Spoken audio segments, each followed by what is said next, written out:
Welcome to the Watchdog. This is Lowkey here on Mint Press for another action-packed episode.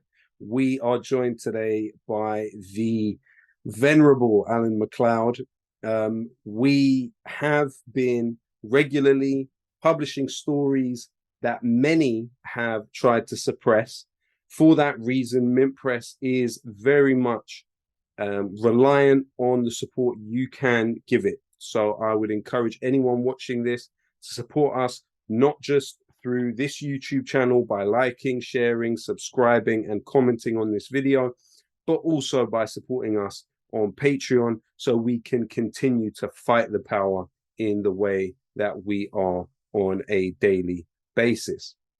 Now, today, my guest is somebody who has published story after story with important scoops that have upset people in powerful positions in our society. And the story he brings to us today concerns the very well-known, world-famous billionaire Elon Musk, and it's quite an interesting scoop. We're joined today by Alan MacLeod, investigative journalist from Mint Press. Alan, thank you for joining us today. What's going on, man? Nice to be back with you. So to start with, you have this story about Elon Musk and his Starlink in Iran. Now, just start by breaking down for the viewers, what exactly is Starlink? Yeah, I mean, Starlink is an internet service which allows anyone with a terminal to directly connect to one of many thousands of satellites that are orbiting the Earth. This is a very good system for people who live in rural areas or for people who want to get around government censorship, because ultimately you're communicating directly with the satellite. And that's really the reason why Elon Musk is pushing these into Iran specifically, so that activists can get around that country's internet sanctions program and cause more sort of anti-government protest demonstrations and just general feeling within the country. So, Alan, if you can break down for us the trajectory of Elon Musk to superstardom. How did it happen? And what has been his relationship with the national security state in the US? Yeah, sure. I guess his relationship with the US national security state goes back many years, in fact, 2 decades now. He's one of the things he's most known about is his company SpaceX, which is basically a rocket transportation service. But a lot of people don't know just how closely intertwined with the US government and the US military SpaceX is. So even before the company officially launched in March 2002, Musk already had a very, very close relationship with the CIA. And in particular, an individual at the CIA, the head of its venture capitalist firm, In-Q-Tel. His name is Mike Griffin. I should just say a lot of people are probably surprised to hear the CIA actually has a venture capitalist arm. The point of In-Q-Tel is to find businesses and individuals around the world who are at the cutting edge of technology or business and try to bring them into the fold so that they can supply the CIA and other three-letter organizations in Washington with the cutting edge of tech to keep them ahead of the Russians, the Chinese, and whatever enemy the CIA has. So in early 2002, Mike Griffin was such a believer in Elon Musk that he called him the next Henry Ford of the rocket industry and was banging his fist on the table saying, we need to get this guy in. And so strong was his belief in Musk that he actually personally accompanied Musk to Russia in order to help Musk buy intercontinental ballistic missiles for SpaceX. Now, in the cold light of 2023, that sort of fact seems absolutely ridiculous and impossible that that could have happened, but it's very well documented, even in corporate media at the time. And yeah, so SpaceX was this fledgling company. which Griffin was basically the midwife of, helped Musk push it through many years of slow and very painful growth.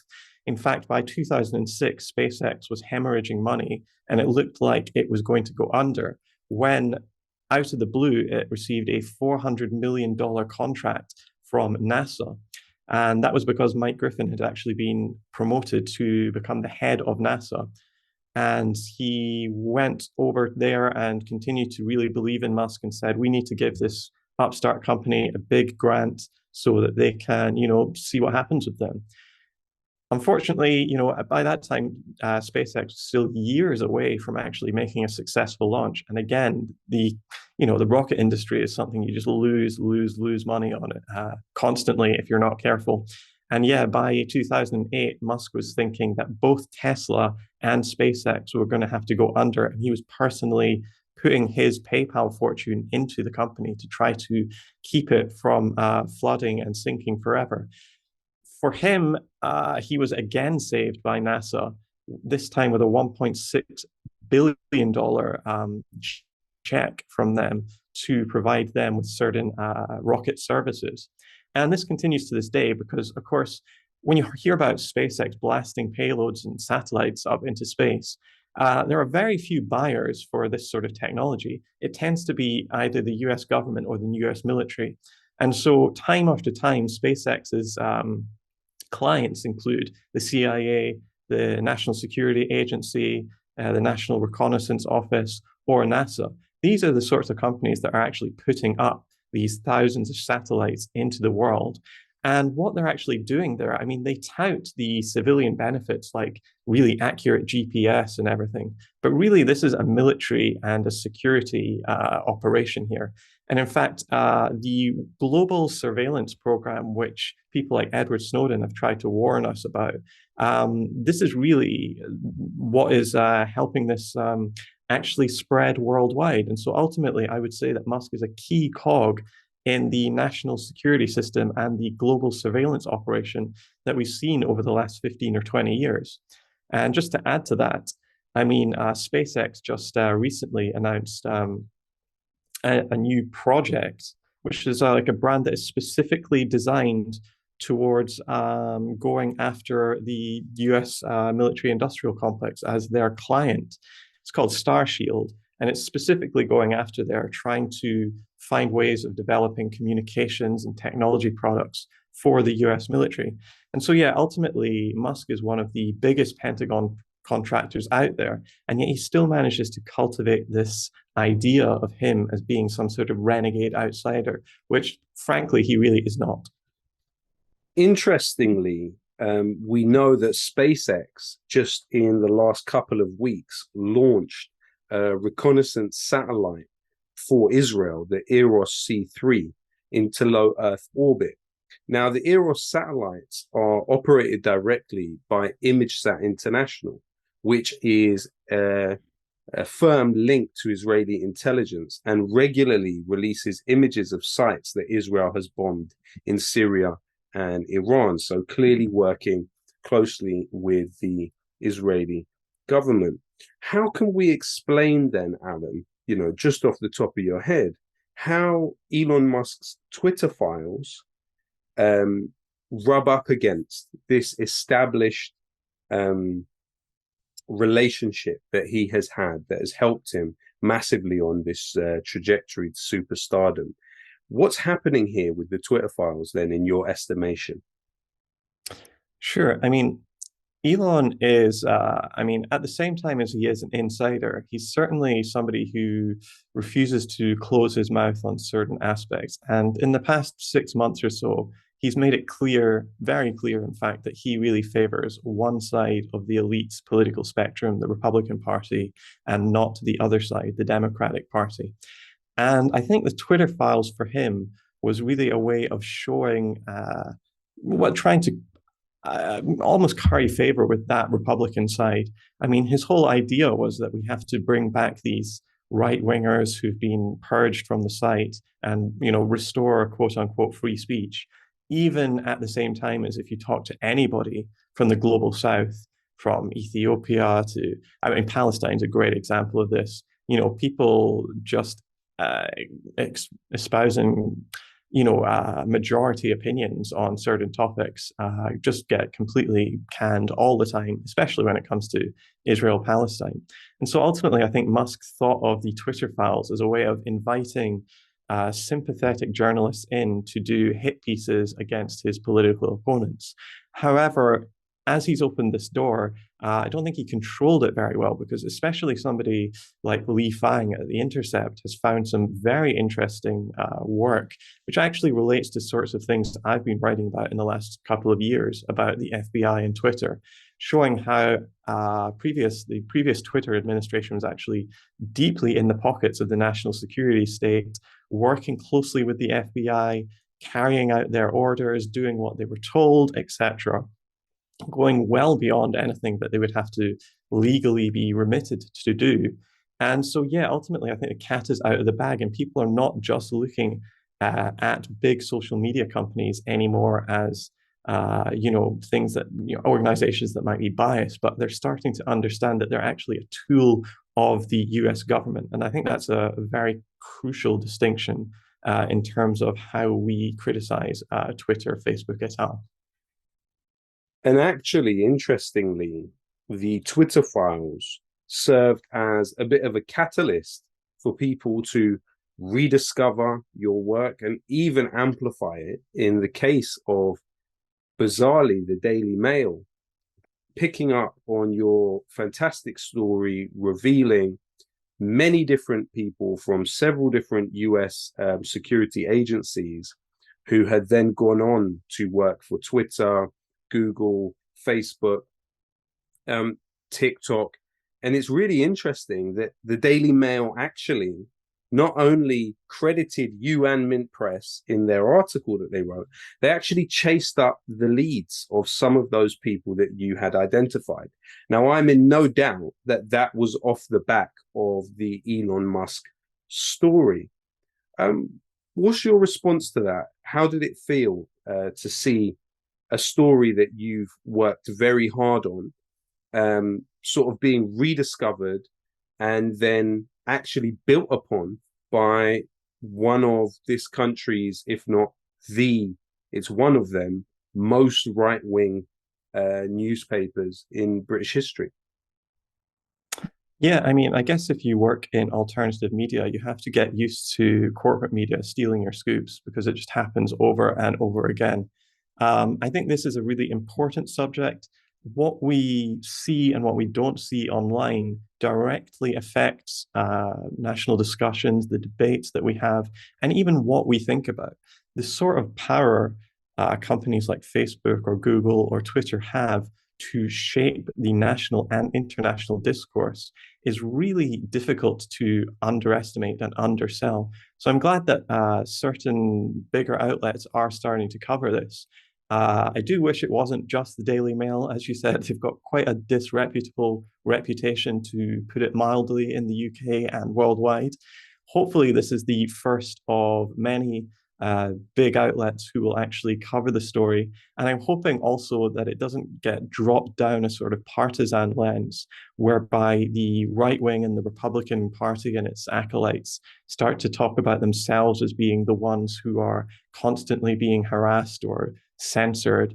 And that kind of falls into the sort of trope that right wingers only are being censored, because anybody who's an anti-war activist or a radical or anything like that knows fine well that these big social media companies, the biggest capitalist behemoths, some of them in world history, do not like people challenging the system or questioning the status quo, and if you do that, you will be actively suppressed, or at very least not given the same sort of platform as people who promote the status quo or want to drag it back to another era. Absolutely. And leading on from that, we've established Elon Musk and the Starlink project. Now, how does that relate to what exactly is happening in Iran now? What's the connection between Starlink, Elon Musk, and Iran? Yeah, sure. So Elon's been kind of on a bit of a tweet spree about Iran recently on a post lionizing the brave women of Iran for taking off their veils and showing the government what they think of the mandate. Elon actually replied that there were now 100 Starlinks active in Iran. So clearly, he's saying that these little satellite dishes, which you can put on your house or your car or something, and then directly communicate with the outside world, are part of a strategy to try to support anti-government movements in Iran.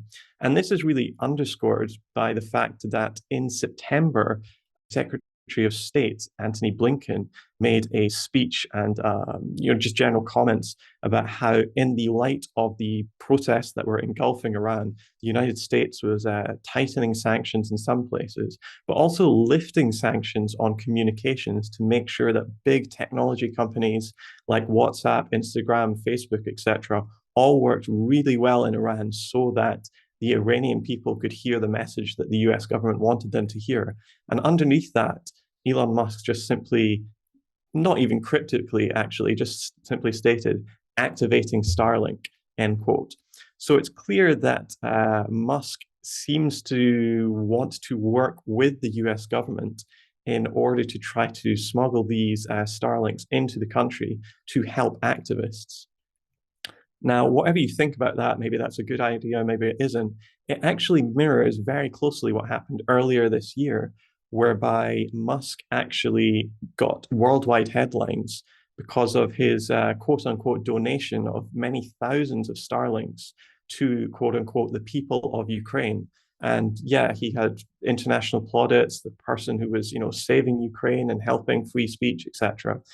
But it later transpired that this was less of a donation and more of a sale. And it was a sale not only facilitated by, but paid for by the US government, and specifically by USAID, which has a long history of being involved in foreign operations and regime change operations.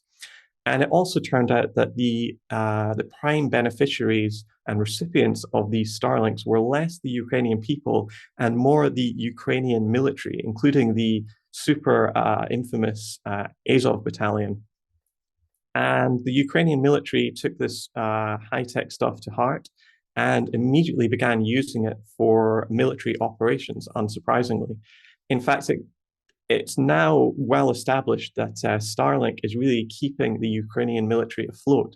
We have loads of quotes from senior generals or people in the government in Kiev talking about how their military actually runs on Starlink now, because all of this high-tech weaponry that we're sending Ukraine, it all needs to be run via some sort of smart connection. And now it seems that a lot of Ukrainian commanders can't even fire their missiles or shoot their guns without using Starlink and going through that, because it needs this sort of high-tech weaponry to use their infrared systems or their thermal imaging cameras or any sort of like GPS or satellite-based communications or weapons really need to be, they need some sort of internet connection to use. So yeah, ultimately, Musk is like, maybe slightly over-egging the point to say that it's keeping the Ukrainian military in the field, but certainly Starlink is providing an exceptionally important service. And it seems that Musk has ideas about helping these Iranian activists challenge the government in a similar situation in Tehran. So in a way, it's what some would call a narcissism of minor difference, in that you have Elon Musk going off the script slightly when it comes to Ukraine and about how peace can be reached. And of course, that at one point caused some friction between Elon Musk and a representative of the Ukrainian government. Then at the same time, you have him pointing to some of the ways in which the FBI have worked with Twitter to quell ideas which the national security state were not at ease with. But then simultaneous to that, really in a way that counts far more, he is a key collaborator in building the surveillance infrastructure in a massive way, which buttresses all of this. I guess my question to you then, Alan, is just so if we can sort of contextualize the way that regime change across the decades has played out in Iran. What is that relationship between the US and Iran, even prior to the revolution of 1979? Yeah, I mean, just a quick comment on what you said there. It does kind of feel like Musk is kind of repeating quite a boilerplate Republican strategy right now, where they kind of they have their beefs with the FBI. People like Marjorie Taylor Greene are talking about defunding the FBI and sort of posing as a sort of dissident, anti-war, etc. But when it really comes down to it, their differences with the FBI tend to be, or the national security state in general, tend to be, just about where that should be focused. And whether you're Democrat or Republican, for many decades, those two parties have agreed that the ire of Washington should really be focused on Iran, among other countries. In 1953, the democratically elected leader of Iran, Mohammad Mossadegh, who was not a communist, even if he was, that would still be completely against international law. He was much more of a sort of liberal, secular reformer. He was overthrown by the CIA. I think it was actually President Roosevelt's cousin Kermit who was one of the people that was most involved in this. They sent Kermit there to gin up agitators, to plant fake stories in the press, to build a protest movement, and to pay off certain actors in order to get what they wanted. And what they wanted was Mossadegh out of power, because ultimately Mossadegh believed that the Iranian oil should be used to fund schools and hospitals that would help the Iranian people, instead of going into the bank accounts of big oil companies like the Anglo Oil Corporation, now known as BP, and the Seven Sisters, more generally, the big Western oil companies that ultimately control that industry. And so from the 1950s to the 1970s, Iran was controlled by a US-backed Shah who really ruled with an iron fist and alienated and repressed virtually every sector of society, to the point where in the late 70s, opposition to him really grew to the point where it really exploded in 1979, and the Iranian Revolution occurred, which was really actually, there was a lot of factors in there, but it ended up being led by the religious establishment in Iran. And so ultimately, the Shah was kicked out, and the Ayatollah and the government was established there. And since 1979, the US has never forgiven Iran for overthrowing its satrap there. And so since then, we've seen sanctions, we've seen proxy wars against Iran. I'm thinking about the Iran-Iraq war, which devastated both of those countries in the 1980s. As I said, all sorts of economic warfare, political mudslinging, etc. Even today, the sanctions against Iran are crippling the economy, making sure that the Iranian rial doesn't keep its value, which means that people are losing their savings. It makes it very difficult for Iran to import and indeed export goods, including oil. And ultimately, that means that the country is crippled and hamstrung. And the point of this, US government officials are relatively open about, is to produce enough discontent in the country that they will overthrow their government. And hopefully, in Washington's eyes, it will be replaced by a new force which has liaised with Washington, or at least will be much more conducive to what the West needs, which is ultimately taking the wealth of that country and getting into the bank accounts of big US and European countries. And so that foreign policy goal has been maintained for many decades, regardless of it's a guy with a red tie or a guy with a blue tie in the Oval Office. And so, yeah, it continues to this day.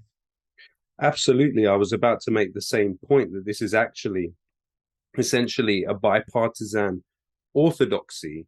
You look at the time when the revolution happened, the US actually had no permanent ground troops or on the ground in the region. And that is why many in the US national security establishment blame the fact that actually their nearest base at the time was Diego Garcia, which is 2,000 miles away in the middle of the Indian Ocean.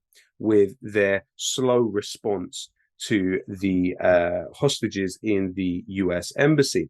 Of course, when the Iraqi invasion of Kuwait happened, they were able to occupy bases throughout the region. You had also the Nixon Doctrine, which was to build up, this was prior to, of course, the revolution, which was about building up Iran under the Shah and Israel as pillars of US interests against Arab nationalism, but without US bases, without the need for US bases. Then, obviously, following that, with the revolution, you had what was the Carter Doctrine, which basically developed something called the Zagros Mountain Strategy, which was a way in which the US put together this plan of being able to invade Iran by seizing important mountain passes. You also have, once Ronald Reagan was elected in 1981, this aim to achieve what they called strategic consensus with the rest of the region. And actually in 1987, you had the USS Stark incident where the Iraqi army actually fired on a US naval ship during the Iran-Iraq war, mistaking it for an Iranian tanker, and 37 US personnel died. And originally the US tried to blame Iran for that. You then had, following that in 1988, something called Operation Praying Mantis. And what was found is that this sabotaging of Iranian oil platforms, not just in Operation Praying Mantis, but also Operation Nimble Archer, was found by the International Court of Justice in 2003, that the actions of the United States in these two operations cannot be justified as measures necessary to protect the essential security interests of the USA. And then, since then, the US has been able to establish its bases in places like Oman, Bahrain, Saudi Arabia, and others. And then you see, on top of this mission creep, really, of war against Iran across all of these decades, you've seen a sanctions regime, which specifically after the year that Trump reintroduced them, you saw prices rise in Iran by 31% immediately. And then the next year rise by 37%. And then you get unemployment hitting over 15% off the back of this rise in the effects of the sanctions. And then there being, a place, Iran has one of the fastest growth rates for cancer in the world. There's literally over 100,000 new cases of cancer every single year. And because of the US sanctions, and this is according to the International Journal of Health Policy and Management, and this is from the website of the National Institutes of Health, you see them directly blaming the increased deaths from cancer in Iran on the US sanctions, which make it very, very difficult for people in Iran to obtain the kind of medicine that they need. So it's really a constant war that has been a permanent state of war that has been exacted upon this country. And really, Alan, it kind of leads us into the next question, which is one of your other brilliant investigations, which also went viral and has been read by thousands of people, at least as we know so far, is the story of Call of Duty. Now, a recent Call of Duty edition, Call of Duty being the popular video game, which many children play from a young age, and it kind of initiates them into a lot of the understandings of war, unfortunately, and can act as a bit of a gateway for people to later on have activity in the US military. Now, in what way has the latest edition of Call of Duty sort of appeared to have some connection to the war against Iran, would you say? Well, the most obvious example of that is the opening level of the latest Call of Duty game, whereby it recreates the assassination of the Iranian general and statesman Qasem Soleimani. Now, in 2020, the Trump administration assassinated Soleimani while he was in Baghdad for peace talks with Saudi Arabia and other Gulf nations.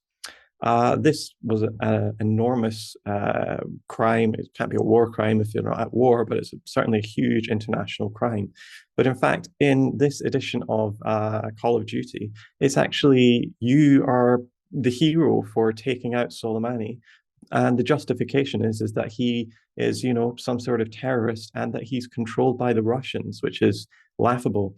They did change the general's name, but it's absolutely clear when you look at the picture of Soleimani and the picture of the guy in the video game that this is absolutely Qasem Soleimani. So people all around the world are encouraged, in fact, demanded to recreate this massive international incident for points, basically, and you can't even progress if you don't kill him. So this is just one more example of how Call of Duty is really very, very close to the US government and the US national security state. And the article you are referencing, I think it's called Call of Duty is a Government PSYOP. Something like these documents prove it is the subheadline. Yeah, I just went through some freely available documents that were obtained under the Freedom of Information Act by the journalist Tom Secker and went through just how closely Call of Duty, the people involved in making Call of Duty, the head honchos, are actually liaising very, very closely with the US military. So, one example of that is Coco Francini, who was a developer for Call of Duty, who was taken down to the US Air Force's HQ in Florida and given a demonstration about how all these weapons work. And it was basically, a total PR exercise for the military. And the emails that the Air Force are sending back and forth to each other make this absolutely clear. They are giddy that, quote, heavy hitters, unquote, from Hollywood, like Coco Francini, are coming down there to get them to know them better. They talk about it as an attempt to, quote, showcase, unquote, their hardware and make the entertainment industry, and again, this is another direct quote, more credible advocates, unquote, for the US war machine. And so ultimately, yes, the military liaises very, very closely with Call of Duty and other big games manufacturers. I think some people are more aware that this goes on in Hollywood, but it also goes on in the video games industry, which is much bigger in a lot of ways than Hollywood, and perhaps more important from a propaganda aspect, because Call of Duty rakes in billions of dollars per release, and not only that, it targets some of the most impressionable people in the world, which are young adolescent boys and young men as well. And these people play that. I mean, I'm not, I was guilty of this as a kid as well. Playing these games, and even into my early adulthood, playing these games with extremely controversial content, such as basically recreating war crimes in Iraq, for example. And people play these for weeks and months on end and are just fed ideology constantly. And it becomes even more blatant when you actually look at the parent company of Call of Duty, which is Activision Blizzard. If you actually look at the sort of people who work in the higher echelons of these companies, it becomes absolutely clear what's up. So, for instance, until September, Francis Townsend was Activision Blizzard's chief science officer and the executive vice president for corporate affairs. Now, Townsend is one of the key figures in the war on terror. She was head of intelligence for the Coast Guard, and then she was assistant to the Secretary of State, Condoleezza Rice. She was her counterterrorism deputy. That's the Bush administration's counterterrorism czar. What else did she do? She was appointed by President Bush to be on his intelligence advisory board. She became the White House's most senior advisor on terrorism and homeland security. And in fact, she helped popularize the term enhanced interrogation techniques, which was this classic 2000s term for the use of torture to obtain information from people taken from places like Afghanistan and Iraq and thrown into places like Abu Ghraib or Guantanamo Bay. In fact, when she visited Guantanamo Bay, the head of the facility actually testified that she put him under a lot of pressure to ramp up the torture that was going on there to try to exert even more information from these people, almost none of whom have even been charged. So, this is what she's doing. She, fast forward to the Trump administration, and Donald Trump reportedly even was thinking about offering her the post of the head of the FBI. But in the end, she didn't take that job. And then instead, she took this complete 90-degree turn into becoming the head of a video games company, which seems absolutely crazy on its face of it. But when you look at the sort of content that Call of Duty is putting out, it becomes absolutely clear why the US military and the US national security state would want someone like that in there.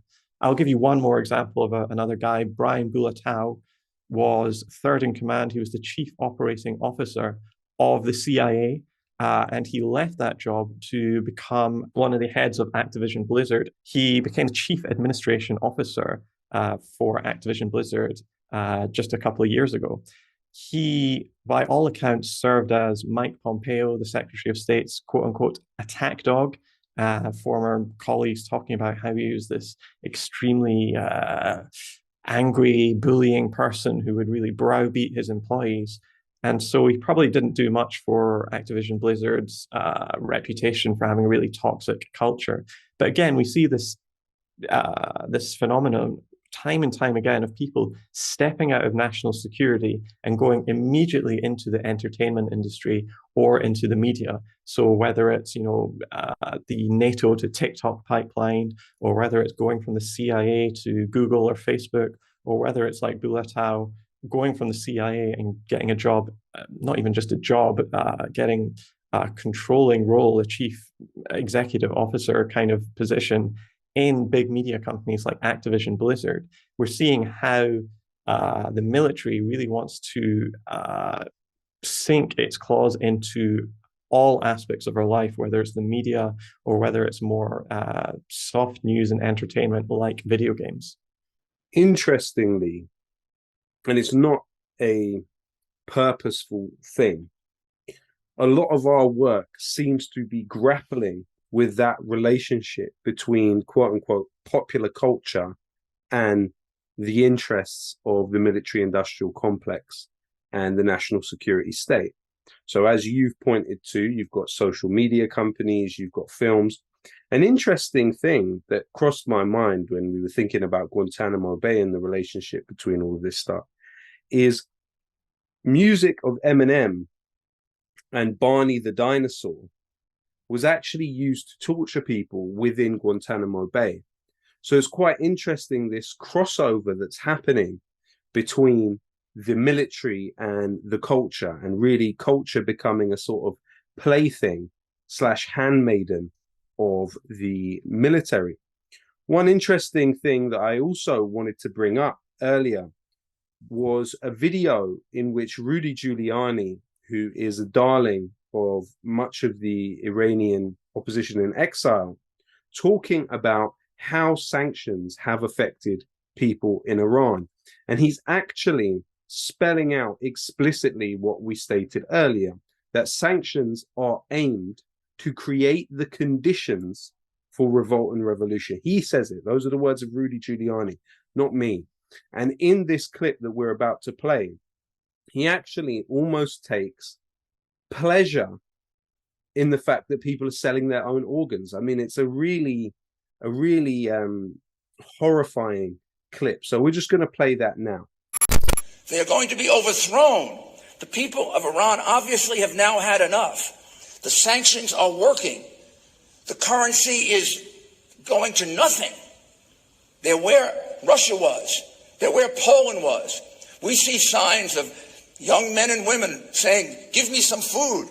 We saw a sign of a man trying to sell his internal organs for $500 American, probably a fortune in Iran today. This is truly pitiful. These are the kinds of conditions that lead to successful revolution and, God willing, nonviolent revolution. Now, another thing that has come to light about the assassination of Qasem Soleimani is the Iraqi Supreme Court has recently announced that they've put out an arrest warrant for Donald Trump and others for this assassination. Now, something that Trump said after leaving office is definitely of interest. He said to Israeli journalist Barak Ravid that he was actually very disappointed in Israel over the assassination. And actually, it seemed he was personally angry at Benjamin Netanyahu for some reason in relation to the assassination. And he even said, in a very sort of mysterious twist, he said, people will be hearing about that at the right time. Now, when we look at the possible involvement of Israel, we do also have a Yahoo piece which states that Israeli intelligence assisted in the assassination by sharing phone numbers with the US. But also we know that Qasem Soleimani is credited by not only forces like Hamas and the Palestinian Islamic Jihad, but also groups like PFLP and Fatah, with actually arming them at several different points. Ziad Nakhala from Jihad al-Islami even states in an interview that there was nothing that was coming in to Gaza to support the resistance that was not having some involvement from Qasem Soleimani. We saw even a group of Palestinians in Gaza drawing his face into the beach in a really interesting and original display of solidarity. It's important to remember that actually the drones that eventually fired the shots on Qasem Soleimani and others that were in the convoy, those drones were being coordinated from the US Ramstein military base in Germany. And there's many that point to Germany as therefore having a complicit role in what happened. It's also believed that there were spies at the airport in Damascus who passed on information to the US intelligence services about the exact time that his plane took off and headed to Baghdad.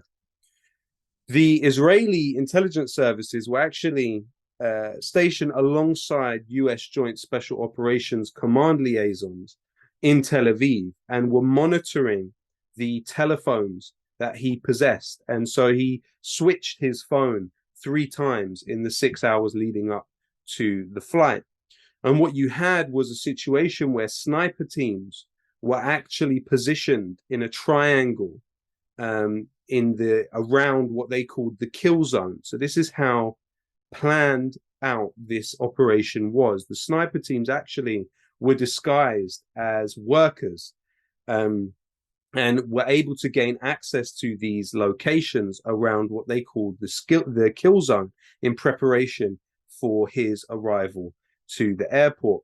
And actually, the snipers had a camera attached to their weapon, which gave a live stream directly back to the US embassy in Baghdad. That's one of the biggest US embassies in the world, where you had the Delta Ground Force commander actually observing and monitoring the mission. And then above that, you had the 3 US drones that were controlled from the base in Germany overhead and getting ready for the arrival.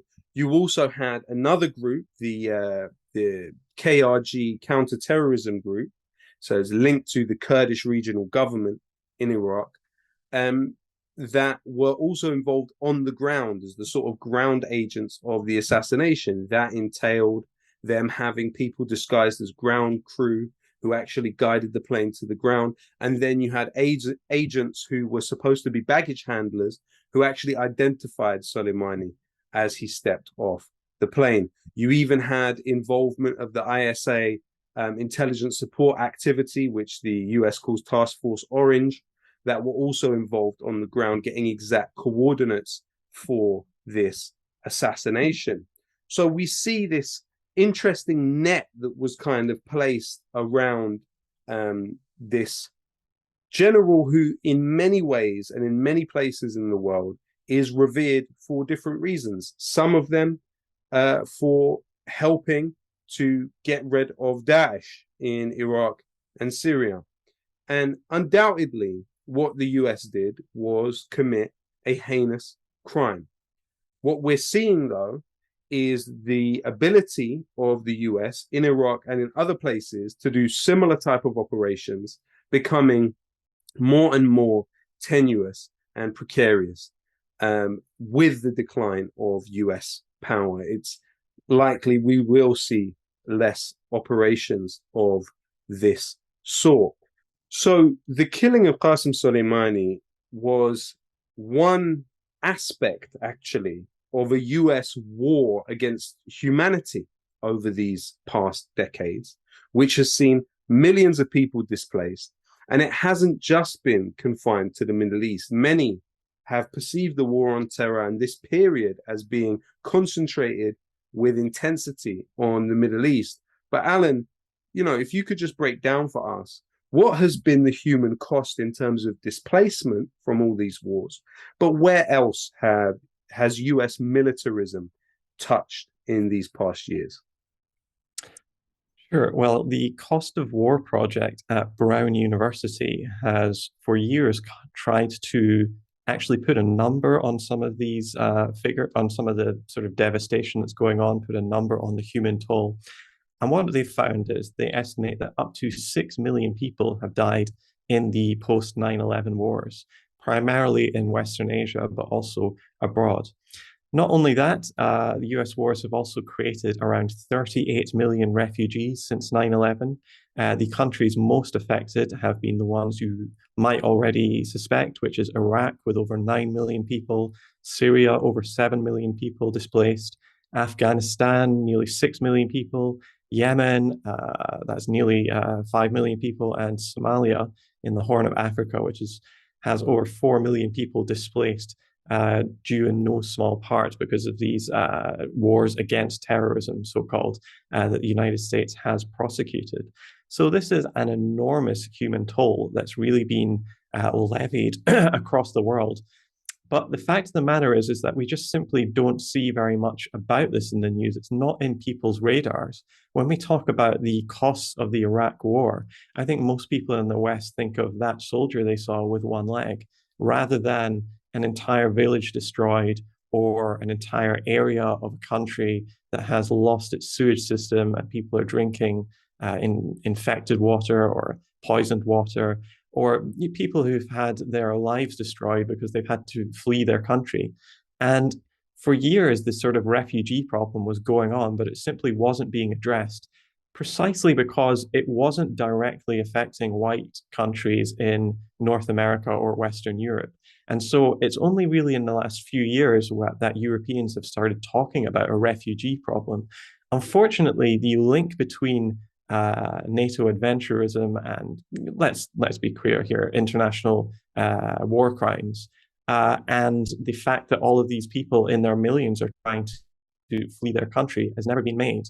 Ultimately, the countries that refugees are coming from are countries that the United States and the UK and others have been bombing relentlessly for years. It's Iraq, it's Syria, it's Afghanistan. But it's not places like Lebanon or Oman, let's say, which haven't really been bombed. And that's really the key here. When you destroy somebody's entire country with a huge sledgehammer, they want to leave, but they don't really feel committed to leaving if you're not destroying it. So one way of stopping this refugee crisis, so-called, would just be to stop destroying these people's countries and, let them live normal lives. This is also going on across Africa as well, people fleeing sub-Saharan Africa and trying to escape to Europe. And one of the reasons is that the United States and France and other countries are deeply involved militarily on that continent. In fact, between 2013 and 2017, one of the heads of AFRICOM, the United States' military operation in Africa, Brigadier General Don Bolduc, he said that the United States had seen combat operations in 13 separate African countries, and they range from Burkina Faso to Tunisia. So really across the entire continent, the US has dozens of military bases in Africa, and many people who are closely following this say that the United States is effectively at war with Africa using sophisticated technology like drones to really surveil the continent and even, threaten strikes, which can happen pretty much at any point. The US has huge bases for drones in the west of Africa, which really can be used to launch strikes against hundreds of millions of people. So more generally, people nowadays in Western Asia and in Africa often fear the thought of having clear skies because that means a drone strike could be happening. They pray for cloudy days. And that is really one of the things that is the most sad and depressing about this 2-decade-long war that has been prosecuted, is that it's really taken away hope for hundreds of millions of people. In the 2 decades of, on average, US forces dropping 46 bombs per day. And you saw one of the places that bore the worst of the war on terror was, of course, Fallujah in Iraq. And to this day, you actually see babies being born with really significant defects and high rates of cancer. And there is a Twitter account which does its best to track those cases and on a daily basis publish stories about these poor children being born with defects. And many believe that those have been caused, including Noam Chomsky, and many put it as having a cancer rate much higher even than Hiroshima. What you see is the use of depleted uranium and white phosphorus in Fallujah. And it's also important to remember how the problems in Fallujah began was when the US came in and occupied a school. And it was the occupation of a primary school, which then led to a demonstration against the US occupation, which then the US fired upon and killed people. And so then the resistance developed and things escalated to the point where the US used white phosphorus and depleted uranium on the area. And that's why it's believed today you have people being born in this situation.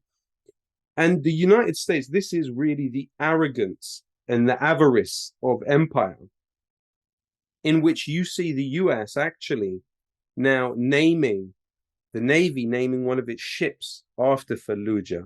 And on this topic of computer games, you see a video game being made and released very soon called 6 Days in Fallujah, which is based on one of the cursed US campaigns in Fallujah. So here at Mint Press, we will continue to do what we can to shine a light on the infrastructure of this violence, which victimizes millions of people across the planet. And we do hope that you can support us in any way you can going forward. Thank you very much for joining us, Alan. Good to be with you as always.